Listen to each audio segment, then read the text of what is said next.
POKയിൽ ഏതാണ്ട് 50 ലക്ഷത്തോളമാണ് ജനസംഖ്യ.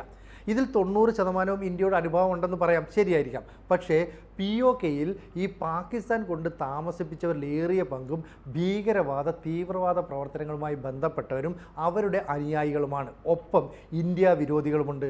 എന്ന് പറഞ്ഞാൽ ഈ 50 ലക്ഷം പേരിൽ 1% അങ്ങനെയുള്ള ആൾക്കാരാണെന്ന് കരുതുക. എന്ന് പറഞ്ഞാൽ ഏതാണ്ട് 1 ലക്ഷത്തോളം പേർ. അപ്പോൾ POKയെ ഇന്ത്യയോട് കൂട്ടിച്ചേർക്കുമ്പോൾ സ്വാഭാവികമായും ഇവരും ഇന്ത്യയുടെ ഭാഗമായി മാറും.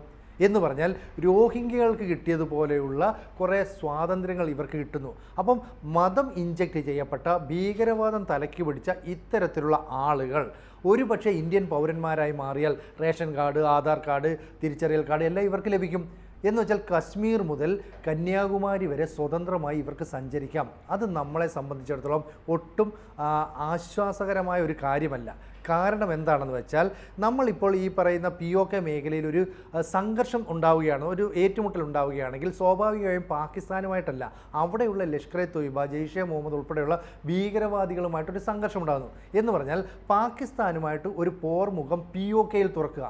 അങ്ങനെ ഉണ്ടെങ്കിൽ ഇന്ത്യൻ ആക്രമണത്തെ ഭയന്ന് കുറേ പേർ, പ്രത്യേകിച്ച് ഈ ഭീകരവാദികൾ, തീവ്രവാദികൾ, ഇത്തരത്തിലുള്ള നിലപാട് സ്വീകരിക്കുന്നവർ ഇവർ പലായനം ചെയ്തു പോകും. അതുപോലെ തന്നെ യുദ്ധം പേടിച്ച് ഭീകരർ പല ഭാഗത്തേക്ക് ഓടിപ്പോകും. അവശേഷിക്കുന്ന ആൾക്കാർ പാകിസ്ഥാൻ്റെ തന്നെ ലാഹോർ, റാവൽപിണ്ടി, അതുപോലെ തന്നെ ഇസ്ലാമാബാദ് തുടങ്ങിയ പ്രദേശങ്ങളിലേക്ക് പോകും. അപ്പോൾ ഈ മേഖല ഏതാണ്ട് ഇന്ത്യൻ അനുകൂലികളുടേത് മാത്രമായി മാറും. അങ്ങനെ ഒരു സാഹചര്യം ഉണ്ടാക്കിയെങ്കിൽ മാത്രമേ POKയെ നമ്മളോട് കൂട്ടിച്ചേർക്കാൻ പാടുള്ളൂ. അല്ലെങ്കിൽ എന്താ പ്രശ്നം പറ്റുന്നതെന്ന് പറഞ്ഞാൽ 50 ലക്ഷം മദ്രസ ജനസംഖ്യ കൂടുന്നു എന്നൊരവസ്ഥയിലേക്ക് കാര്യങ്ങൾ നീങ്ങും. കൂടുതൽ വാർത്തകളും വിശേഷങ്ങളും നിങ്ങളിലേക്ക് എത്താൻ ABC മലയാളം സബ്സ്ക്രൈബ് ചെയ്യുക, ബെൽ ബട്ടണും അമർത്തുക.